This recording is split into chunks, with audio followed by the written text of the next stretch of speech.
operator, deaf operator, rock the data, amazing flavor.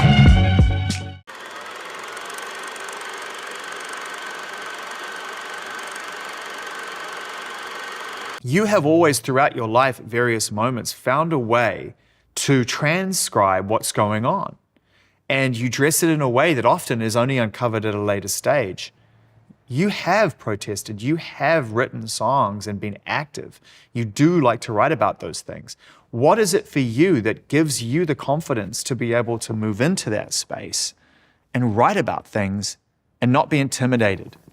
I think I don't know I'm doing it. I think that's one of the things.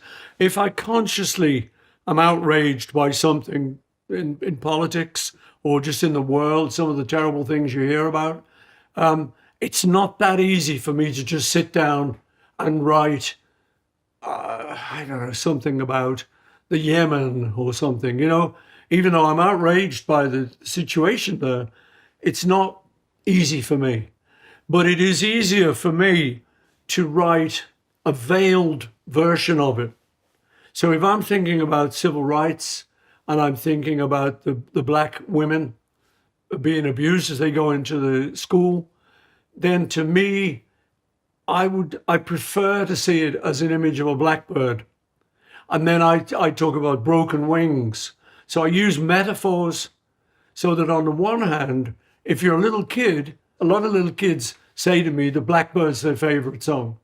So if you're a little kid, they don't know about the civil rights. They're seeing a blackbird and the freedom, and they're feeling the idea of just escaping barriers and stuff, you know, and they just like it as a little song.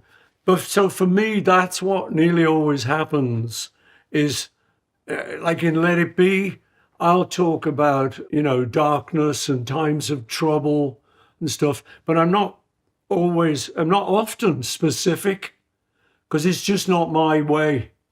And I'm much more comfortable talking about it, but veiling it somehow. It's not hiding it. It's just using a metaphor. I sometimes think that's stronger.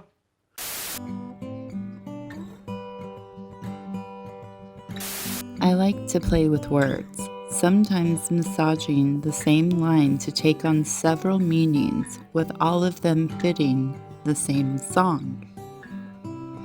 William does indeed like to play with words.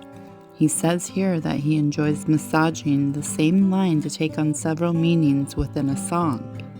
He is also extremely skillful in his word selection in prose and in speaking. Even in interviews, without having the luxury of reworking his lines, he engages in an uncommonly clever level of masterful speaking.